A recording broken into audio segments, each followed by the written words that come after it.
min tahtihal anharu lahu fiha min kullis samarat wa asabahul kibru wa lahu dzurriyyatun du'afa fa asabaha i'sarun fihi narun fahtaraqat kadzalika yubayyinullahu lakumul ayati la'allakum tatafakkarun. Baik, pada kali ini merupakan tamsil yang keempat. Ayawaddu, apakah? Jadi a itu apakah?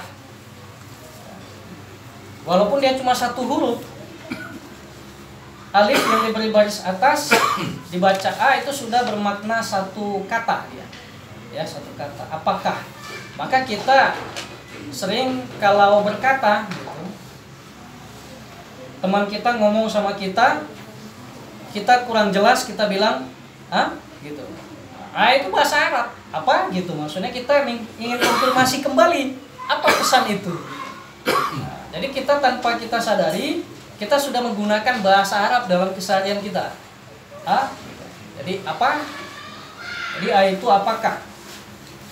Yawaddu itu adalah bersangatan, suka.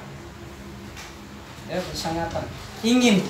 Jadi dia ingin menyukai, ingin sangat menyukai, mempunyai, memiliki. Yawaddu. Dan ini pula lah yang ditampilkan dalam istilah keluarga, sakinah, mawaddah. Nah, jadi mawaddahnya itulah asal katanya yawaddu. Bersangatan dia, keinginannya bersangatan. Kalau sakinahnya itu dia bahagia, tentram, aman, damai. Mawaddahnya itu dia bersangatan, memiliki, bersangatan untuk menjalani kehidupan, ya. Kalau secara umum. Nah, kalau dalam ayat ini yawaddu, dia sangat menginginkan. Nah, ini. Jadi ditanya sama kita, apakah sangat menginginkan? Gitu, ya. Apakah sangat menginginkan? Kalau kita urut dari sisi susunan bahasa Arabnya ya, dari huruf ke huruf, a itu apakah, yawaddu itu sangat menginginkan. Jadi apakah sangat menginginkan, ahadukum, oleh gitu ya, oleh maksudnya orangnya, ahadukum, salah seorang di antara kamu. Ahadu salah seorang. Ahadu itu asal katanya wahidun, satu, wahidun. Ahad, hari Ahad. Jadi Ahad itu berasal dari bahasa Arab. Jadi hari Ahad itu hari pertama. Tapi kebanyakan kita hari pertama dibilangnya hari Senin. Senin itu isnin, isnani, hari kedua. Selasa hari ketiga, salis. Rabu hari keempat, arba'a, robi. Kamis hari kelima, al-khamis, dan seterusnya. Jadi karena kita di kepala selalu menanamkan Senin adalah hari pertama, makanya banyak orang malas, Pak. Betul? Kalau udah hari Senin, pasti kurang semangat. Kayaknya hari Senin itu hari yang, mohon maafnya, dibilang orang sial gitu. Karena salah memahami. Hari Senin itu bukan mengawali aktivitas. Hari Senin itu hari kedua. Kapan kita mengawali hari pertama? Hari Ahad. Ya, yang dikenal orang hari Minggu. Minggu ini kan bahasa Nasrani. Kita Islam pakai bahasa yang Islami, hari Ahad.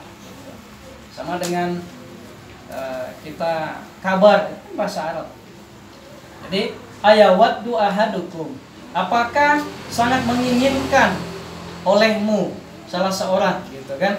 Ini kalau grammarnya kita susun, kita atur, apakah salah seorang gitu, apakah ada salah seorang di antara kamu, di antara kita, gitu ya. Kalau saya penyampai, menyampaikannya di antara kita. Jadi Allah nanya ini sama kita, ya, manusia, semua yang ditanya, baik yang kafir, yang beriman, atau ya, apalah, pokoknya manusia. Jadi ditujukan kepada manusia. Kalau kita buka ini sejarahnya, asbabun nuzul ayat ini sahabat. Jadi para sahabat ditanya, gitu kan? Nabi ditanya, gitu, apakah ada salah seorang di antara kamu ayawaddu ahadukum antakuna lahu. Ya. Yang ingin bersangatan tadi ayawaddu, mempunyai atau memiliki, ya, takuna lahu. Takun itu memiliki, mempunyai, mengadakan, ya. Takunu itu asal katanya kana. Kana itu ada atau adalah. Jadi lahu baginya, gitu ya. Apa yang diinginkan, gitu. Jadi apa yang kita inginkan? Yang kita inginkan itu adalah jannah, jannatun, kebun, surga. Nah, pada kajian lalu sudah kita bahas tentang surga. Jadi kita buka tafsir Al-Muyassar dan tafsir Al-Ma'rifat. Bukan ilmu ma'rifat ya, tapi tafsir ma'rifah namanya. Jadi jannah itu seperti yang disampaikan Ustadz Endrianto kemarin, itu adalah tertutup artinya. Jadi jannah itu artinya tertutup. Kenapa dibilang tertutup? Sama dengan jannah, jin, gitu kan? Al-jin, jin itu tertutup. Kita nggak nampak, kita nggak bisa melihatnya. Tapi ada dia, kehidupan dia sama dengan kita. Begitu pula dengan jannah. Jadi jannah itu tertutup. Kenapa dibilang tertutup? Karena dia kan kebun nih, kebun. Jadi yang dimaksud tertutup itu adalah kebun itu tidak sama dengan kebun kita punya. Kalau kebun kita punya, ditengok tanahnya masih nampak. Coba ya. Coba kita yang punya kebun atau ladang, tanaman kita itu tanahnya nampak nggak kalau kita lihat? Nampak Pak ya? Nampak. Nah, jadi kebun yang dimaksud Allah ini kebun yang dia tertutup oleh tanaman yang indah-indah, baik yang dia rendah pohonnya, yang sedang maupun yang tinggi. Sehingga kalau dilihat dari atas, dari samping, dari kanan kiri gitu kan, orang yang melihat kebun ini tanahnya nggak kelihatan. Makanya dibilang tertutup dia. Jadi jannah itu tertutup. Dia tetap kebun, taman gitu, ya. Jadi jangan kita samakan dengan taman yang kita punya di bumi ini, tidak sama. Jadi sakitkan indahnya taman itu menutupi tanahnya, nggak nampak. Nah, tanahnya itu nggak nampak dia, tertutup oleh pohon yang rendah dan pohon yang tinggi. Sakitkan nyamannya gitu ya. Oke, nanti di samping ada tanaman yang menutup, ada apa lagi ya? Kita lihat. Jadi kita ditanya, apakah salah seorang di antara kita menginginkan kebun, ya, bagaikan surga yang di dalamnya min nakhili wa a'nabin tajri min tahtihal anhar, yang di dalamnya itu ada tumbuh buah kurma. Jadi di dalam taman yang lebat tadi itu ada di situ pohon kurma yang buah kurmanya banyak, buah kurmanya segar, buah kurmanya sungguh nikmat, sungguh lezat. Tidak selezat kurma yang kita beli atau kita tanam pada hari ini. Bisa kita bayangkan. Ya. Dan bukan hanya kurma. Ada juga di dalamnya itu kebun yang di dalamnya ada tumbuh buah anggur. Anggur. Jadi anggur ini juga ada di surga, ya, di taman, kebun yang dimaui Allah. Jadi ada kurma, ada anggur. Anggurnya dalam satu rangkaian pohon itu banyak ya, lebat. Kemudian besar-besar, segar, enak, wangi. Ya. Jadi selain kurma ada buah anggur.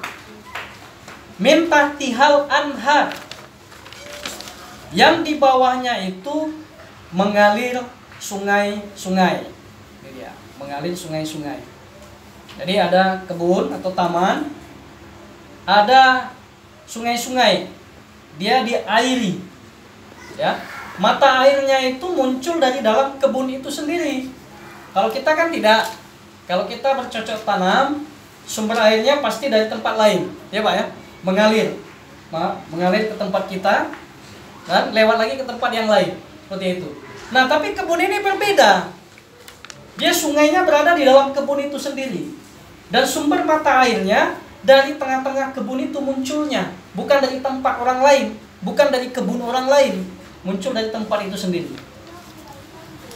Dan menurut mufassir juga, sungai ini berbeda dengan sungai yang kita lihat di dunia ini. Pertama, sungainya ini airnya sangat jernih.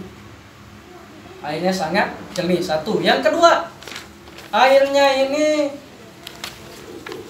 saking mengalirnya itu, ya, mengalirnya itu mengeluarkan suara. Airnya bunyi gitu. Ya ibarat kalau kita mendengarkan bunyi air gitu rasanya jiwa tenang gitu. Maka banyak di antara kita di depan rumahnya dibuat kolam gitu kan. Kolam. Kemudian ada bunga-bunga. Nah, kemudian ada pancuran. Sehingga air itu kalau mengalir bunyi dia. Nah, bunyi airnya. Nah, bunyi airnya ini tenang dia. Seperti itulah yang kita rasakan. Jadi air sungainya itu mintahtihal anharnya itu mengalir dia. Suaranya menyejukkan hati. Nih, sungainya itu. Nah, selanjutnya fiha min kulli samarot. Dan di sana dia mempunyai di dalam kebun itu segala macam buah-buahan. Nah, jadi di kebun itu bukan hanya kurma, bukan hanya anggur, tapi segala macam buah-buahan. Dan mungkin juga buah-buahan yang di dunia ini nggak ada di taman ini, di kebun ini. Semua buah ada. Kemudian datanglah masa usia tua. Nah, jadi ibarat kita mengurus taman ini. Tadi kan ditanya, ya, apakah seorang di antara kamu sangat menginginkan kebun ini? Ya kalau kita ditanya pasti mau, Pak. Siapa yang nggak mau kebunnya seperti ini? Buahnya banyak, tanahnya nggak kelihatan, sungainya suaranya gemerencik, airnya itu sungguh menyejukkan. Kita bisa buka wisata taman gitu, buka penghasilan gitu kan. Jadi amal usaha. Ya, mudah-mudahan tercapai ya Pak Ketua ya. Kita buka amal usaha, taman, wisata taman Sunggal Kanan gitu kan. Mungkin bisa kita lebih hebat dari ranting semenciring gitu kan. Walaupun mereka luas lahannya, kita kecil, tapi kita bisa men-settingnya gitu. Sehingga orang senang melihat. Nah, maka ditanya, siapa yang suka di antara kamu gitu. Maka kalau kita ditanya, kita pasti sangat menginginkan kebun ini. Nah, ibarat kita mengurus kebun ini, kita rawatlah kebun ini, kita perhatikan. Nah, sampai lama kelamaan kita pun semakin tua, ya. Ya mungkin kita mengurus kebun tadi dari sejak muda, kemudian dewasa, kemudian tua, sampai tua renta. Maka tibalah saatnya usia sudah sangat tua. Di sisa-sisa usia kita ibarat tadi mengurus kebun tadi nih, kebun yang diceritakan tadi pada ayat ini. Sedangkan kita, ya, orang itu tadi yang mengurus kebun itu dia punya keturunan, dia masih punya anak. Nah, anaknya itu masih kecil-kecil, belum balik, masih kecil-kecil. Dan maka kebunnya itu, ya, didatangi oleh angin, ya, oleh angin yang keras, kencang, dan angin ini berputar-putar. Kalau bahasa kita angin apa ini Pak? Puting beliung, angin topan, ya, badai, gitu kan. Jadi anginnya ini kencang, berputar-putar, dan hawa angin ini panas. Kenapa? Karena dia membawa api.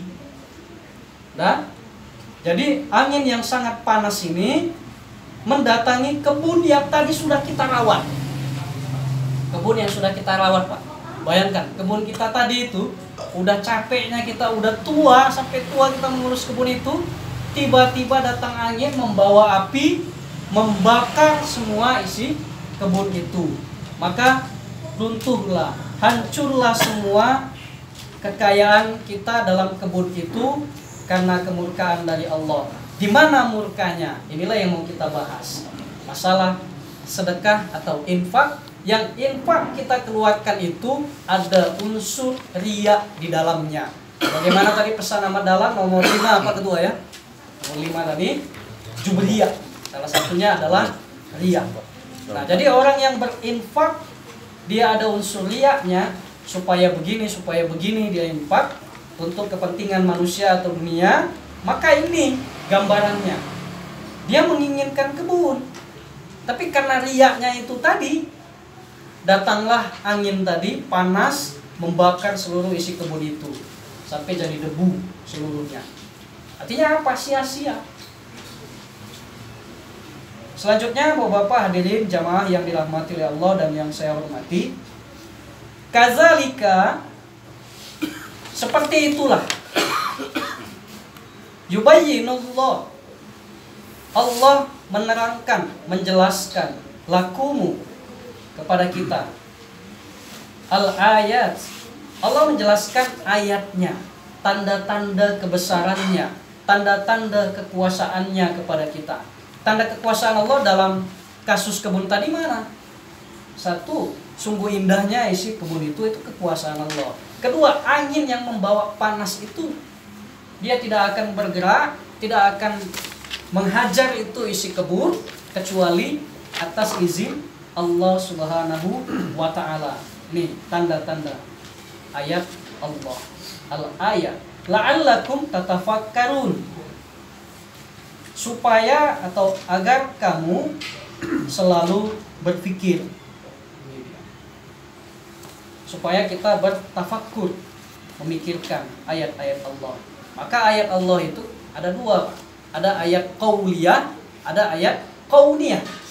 Ayat qauliyah itu berarti berupa perkataan Allah. Mana itu? Al-Quran yang 6236 ayat, 114 surat. Jadi dari 6236, malam ini kita cuma bahas satu ayat aja. Nah, jadi jangan dianggap selesai gitu, seperti kata Pak Ketua tadi. Jadi kita masih punya 6235 ayat lainnya, karena satu kita bahas pada malam hari ini. Nah, selanjutnya kita ambil contoh supaya lebih membuka logika pemahaman kita. Kita punya kebun sawit misalnya. Enak Pak ya? Punya kebun sawit gitu kan. Kita punya kebun sawit, kita tanam 4 atau 5 tahun ke depan dia berbuah. Buahnya ini adalah buah perdana, baru berbuah, ya. Sungguh senang orang yang menyaksikannya, apalagi yang mengelolanya, gitu kan. Begitu buah pertama bermunculan, tiba-tiba terbakar pula. Terjadi kebakaran di hutan kita tadi, kebun sawit yang kita punya. Nah, jadi seperti itulah kasusnya.